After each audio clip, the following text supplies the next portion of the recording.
ಸ್ನೇಹಿತರ ನಮಸ್ಕಾರ. ನಾನು ನಿಮ್ಮ ರಾಕೇಶ್ ಶಾರುಂಡಿ. ಇಡೀ ದೇಶವನ್ನು ಬೆಚ್ಚಿ ಬೀಳಿಸ್ತಾ ಇರತಕ್ಕಂಥ ಘಟನೆ ಇದು.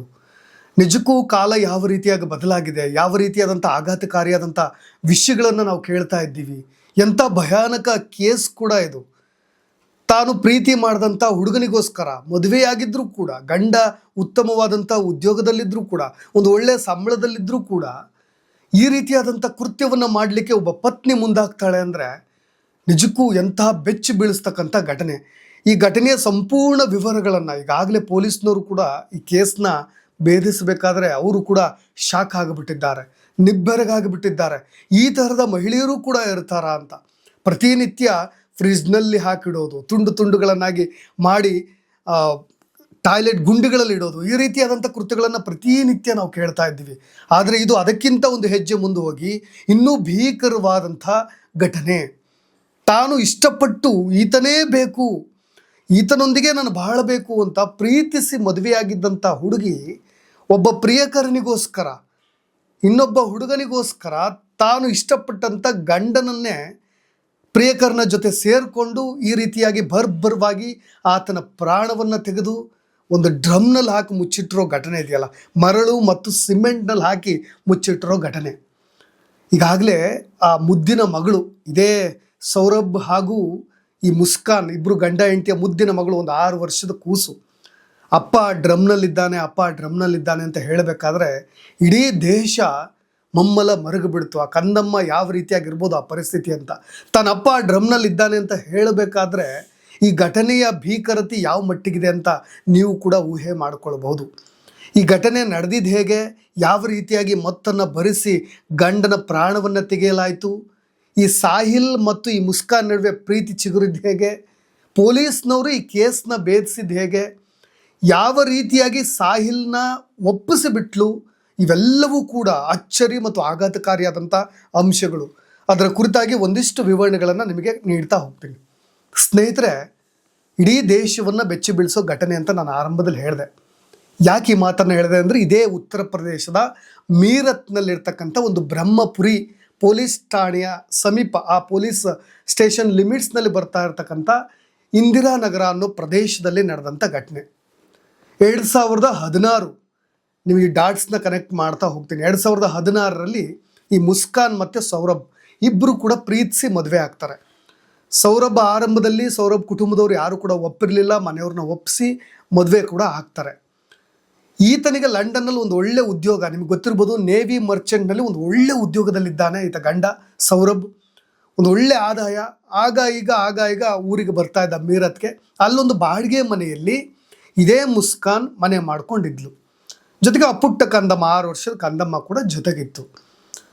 ಯಾವಾಗ ಈತ ಲಂಡನ್ಗೆ ಹೋಗ್ತಾ ಇದ್ನೋ, ಒಂದಿಷ್ಟು ಟೈಮ್ ಗ್ಯಾಪ್ ಅಂತ ಹೇಳ್ತೀವಲ್ವ, ಕಾಲ ಹೇಗೆ ಬದಲಾಗಿದೆ, ಯಾವ ರೀತಿಯಾದಂಥ ಕೃತ್ಯವನ್ನು ನಾವು ಕೇಳ್ತಾ ಇದ್ದೀವಿ, ಮನಸ್ಥಿತಿ, ಒಬ್ಬ ಮಹಿಳೆಯ ಮನಸ್ಥಿತಿ ಹೀಗೂ ಕೂಡ ಇರುತ್ತಾ ಅಂತ ನಾವು ಯಾಕೆ ಬೆಚ್ಚಿ ಬೀಳ್ತಾ ಇದ್ದೀವಿ ಅಂದರೆ, ಈ ಘಟನೆಯನ್ನು ನೋಡಿದಾಗ ಯಾವಾಗ ಗಂಡ ವರ್ಷಕ್ಕೊಂದು ಸಾರಿ, ಒಂದು ವರ್ಷಕ್ಕೊಂದು 2 ಸಾರಿ ಬರೋದಾಗ್ಬಿಡ್ತೋ, ಈಕೆ ಒಂದು ಸ್ವಲ್ಪ ಮೋಹಕ್ಕೆ ತಿರುಗಿಬಿಟ್ಟಿದ್ದಾಳೆ.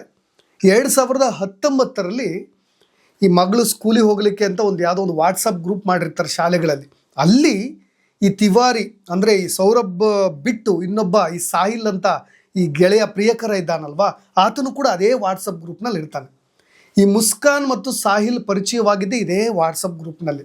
ಆ ವಾಟ್ಸಪ್ ಗ್ರೂಪ್ನಲ್ಲಿ ನಂಬರ್ ತೆಗೆದುಕೊಳ್ತಾರೆ, ಚಾಟ್ ಮಾಡಲಿಕ್ಕೆ ಮುಂದುವರಿತಾರೆ. ಈ ಸ್ನೇಹ ಪ್ರೀತಿಗೆ ತಿರುಗುತ್ತೆ. ಈ ಸ್ನೇಹ ಪ್ರೀತಿಗೆ ತಿರುಗಿದ ಮೇಲೆ ಇನ್ನು ಮುಂದಿನ ಹಾದಿ ಏನು, ಇದಕ್ಕೆ ವಿರೋಧ ಪಡಿಸ್ತಕ್ಕಂಥವ್ರು ಯಾರು, ಮುಂದೆ ತನ್ನ ಗಂಡ ವಿರೋಧ ಮಾಡ್ಬೋದು. ಇವರಿಬ್ಬರ ನಡುವಿನ ಸಂಬಂಧದಲ್ಲಿ ಯಾವಾಗ ತನ್ನ ಗಂಡ ವಿರೋಧವನ್ನು ಮಾಡಬಹುದು, ತನ್ನ ಸಂಬಂಧಕ್ಕೆ ಅಡ್ಡಿಪಡಿಸ್ಬೋದು ಅಂದಾಗ ಮುಂದಿನ ಆಲೋಚನೆ ಏನಾಗುತ್ತೆ, ಗಂಡನನ್ನು ಮುಗಿಸಿಬಿಡಬೇಕು ಅಂತ. ಸ್ನೇಹಿತರೆ, ಇನ್ನು ಮುಂದೆ ಭಾಳಷ್ಟು ಆಘಾತಕಾರಿಯಾದಂಥ ಅಂಶಗಳನ್ನು ನೀವು ಕೇಳಲೇಬೇಕಾಗತ್ತೆ. ಯಾಕೆ ಅಂದರೆ, ಆರಂಭದಲ್ಲಿ ಸಾಹಿಲ್ಗೆ ತನ್ನ ಗಂಡನನ್ನು ಮುಗಿಸಿಬಿಡೋಣ ಅಂತ ಯಾವಾಗ ಮುಸ್ಕಾನ್ ಹೇಳ್ತಾಳೋ, ಸಾಹಿಲ್ ಅರೆಕ್ಷಣ ಬೆಚ್ಚಿ ಬಿದ್ದುಬಿಟ್ಟಿದ್ದಾನೆ. ಅಯ್ಯೋ, ಈ ರೀತಿಯಾದಂಥ ನಿರ್ಧಾರಕ್ಕೆ ಮುಂದಾಗ್ಬಿಟ್ಲ ಅಂತ. ಇದನ್ನು ಆರಂಭದಲ್ಲಿ ಆತ ಸಹಿಸ್ಕೊಳ್ಳಿಕ್ಕೂ ಕೂಡ ಸಾಧ್ಯವಾಗಿಲ್ಲ. ತನ್ನಿಂದ ಈ ರೀತಿಯಾದಂಥ ಕೃತ್ಯಕ್ಕೆ ತಾನು ಕೂಡ ಸಹಕಾರ ಮಾಡ್ತೀನಿ ಅಂತ ಆರಂಭದಲ್ಲಿ ಆತನೂ ಕೂಡ ಯೋಚನೆ ಮಾಡಿಲ್ಲ. ಒಂದು ದಿನ ಪ್ಲ್ಯಾನ್ ಮಾಡ್ತಾರೆ ಅವರಿಬ್ಬರು.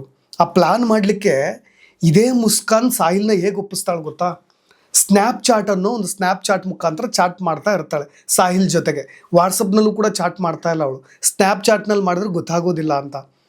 ಇದು ತನ್ನ ತೀರಿ ಹೋದಂಥ ತಾಯಿಯ ಅವತಾರ. ಇದು ನಾನು ಮಾತನಾಡ್ತಾ ಇಲ್ಲ, ಇದು ತನ್ನ ತಾಯಿ ಮಾತನಾಡ್ತಾ ಇದ್ದಾಳೆ. ಅವಳೇ ಗಂಡನನ್ನು ಮುಗಿಸೋದಾಗ ಹೇಳ್ತಿದ್ದಾಳೆ, ನೀನು ಒಪ್ಕೋ, ಇದು ನನ್ನ ಮಾತುಗಳಲ್ಲ ಅಂತ ಹೇಳಿ.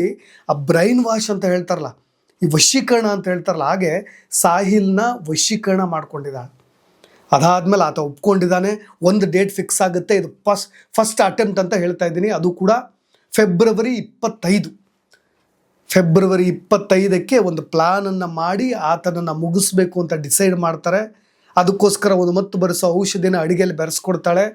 ಆಗ ಔಷಧಿನ ತೆಗೆದುಕೊಂಡು ಅರೆ ಪ್ರಜ್ಞಾವಸ್ಥೆಯಲ್ಲಿ ಗಂಡ, ಈ ಸೌರಭ್ ಲಂಡನ್ನಿಂದ ಬಂದಿರ್ತಾನಲ್ವ ಮನೆಗೆ, ಅರೆ ಪ್ರಜ್ಞಾವಸ್ಥೆಗೆ ಹೋಗ್ತಾನೆ. ಒಂದು ಕಂಪ್ಲೀಟಾಗಿ ಅವನು ಪೂರ್ಣವಾಗಿ ಈಗ ಮತ್ತು ಬರೆಸೋ ಔಷಧಿನ ತೆಗೆದುಕೊಂಡು ಕೋಮಾಗಿ ಹೋಗಲ್ಲ ಅವನು.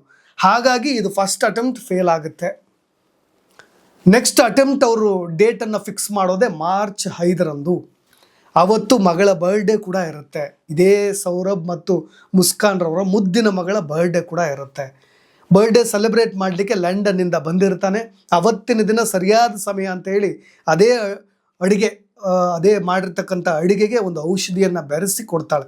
ಆಗ ಕಂಪ್ಲೀಟ್ ಅವನು ಪೂರ್ಣ ಪ್ರಜ್ಞೆಯನ್ನು ಕಳೆದುಕೊಳ್ತಾನೆ. ನಿಮಗೆ ಆ ದೃಶ್ಯಗಳನ್ನು ನೋಡ್ಬೋದು. ಒಂದು ರೀಲ್ ಮಾಡಿದ್ದಾರೆ ಗಂಡ ಹೆಂಡತಿ, ಅಂದರೆ ಈ ಮುಸ್ಕಾನ್ ಮತ್ತು ಈ ಸೌರಭ್ ಇಬ್ಬರು ಕೂಡ ಒಂದು ರೀಲ್ ಮಾಡಿದ್ದಾರೆ. ಎಷ್ಟು ಚಂದವಾಗಿ ಇಬ್ಬರು ಕೂಡ ಎಷ್ಟು ಅನ್ಯೋನ್ಯವಾಗಿದ್ದಾರೆ, ಎಷ್ಟು ಹೊಂದಾಣಿಕೆಯಿಂದ ಇದ್ದಾರೆ, ಪ್ರೀತಿಯಿಂದ ಡ್ಯಾನ್ಸ್ ಮಾಡ್ತಾ ಇದ್ದಾಳಲ್ಲಪ್ಪ ಅಂತ. ಈ ಕೃತ್ಯ ನಡೆಯೋ ಕೆಲವೇ ಗಂಟೆಗಳ ಹಿಂದೆ ಆ ಮಗಳು ಕೂಡ ಡ್ಯಾನ್ಸ್ ಮಾಡ್ತಿದ್ದಾಳೆ, ಇಬ್ಬರು ಕೂಡ ಡ್ಯಾನ್ಸ್ ಮಾಡ್ತಾ ಇದ್ದಾರೆ.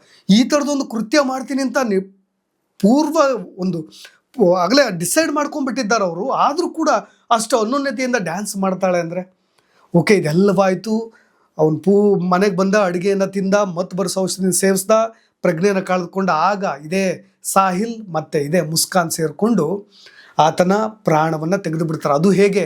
ಮಾರ್ಕೆಟ್ಗೆ ಹೋಗಿ ಒಂದು ಪ್ಲಾಸ್ಟಿಕ್ನ ಡ್ರಮ್ಮನ್ನು ಖರೀದಿಸಿ, ನಾವು ಮನೇಲಿ ಚಿಕನ್ ಕಟ್ ಮಾಡಬೇಕಾಗಿದೆ, ತುಂಬ ಹರಿತವಾದಂಥ ಚಾಕುವನ್ನು ಕೊಡಿ ಅಂತೇಳಿ ಅದನ್ನು ಖರೀದಿ ಮಾಡ್ಕೊಂಡು ಬಂದು ಆತನ ಇಡೀ ದೇಹವನ್ನು ತುಂಡುಗಳಾಗಿ ಕತ್ತರಿಸಿ ಅವುಗಳನ್ನೆಲ್ಲವನ್ನು ಕೂಡ ಡ್ರಮ್ನೊಳಗೆ ಹಾಕಿ ಸಿಮೆಂಟು ಮರಳಿನಿಂದ ಹಾಕಿ ಒಂದಿಷ್ಟು ನೀರು ಹಾಕಿ ಫುಲ್ ಗಟ್ಟಿ ಮಾಡಿಬಿಡ್ತಾರೆ.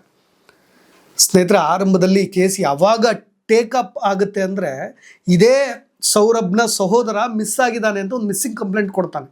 ಅದಾದಮೇಲೆ ಅದೇ ದಿನ ಆತ ಮಿಸ್ ಆದ ದಿನವೇ ಭಾಳಷ್ಟು ಜನ ಅವನ್ನ ಸುತ್ತಮುತ್ತಲ ಪ್ರದೇಶದಲ್ಲಿ ನೋಡಿದ್ರು ಕೂಡ. ಅದಾದಮೇಲೆ ಪೊಲೀಸರ ತನಿಖೆ ಚುರುಕುಗೊಳ್ಳುತ್ತೆ. ಆರಂಭದಲ್ಲಿ ಆ ಬಾಡಿಗೆ ಮನೇಲಿ ಇದ್ದಾಗ ಆ ಬಾಡಿಗೆ ಮನೆ ಓನರ್ಗೆ ಯಾಕೋ ಮಿಸ್ಸಿಂಗ್ ಕಂಪ್ಲೇಂಟ್ ಇವೆಲ್ಲವನ್ನು ನೋಡಿ ಮನೆ ಖಾಲಿ ಮಾಡಿ ಅಂತ ಹೇಳ್ತಾರೆ. ಮನೆ ಖಾಲಿ ಮಾಡಿ ಅಂತ ಹೇಳಿದಾಗ ಮನೇಲಿದ್ದಂಥ ಡ್ರಮ್ಮನ್ನು ಕೂಡ ತೆಗೆಸ್ಬೇಕು ಅಂತ ಕಾರ್ಮಿಕರು ಮನೆಗೆ ಬಂದಿರ್ತಾರೆ.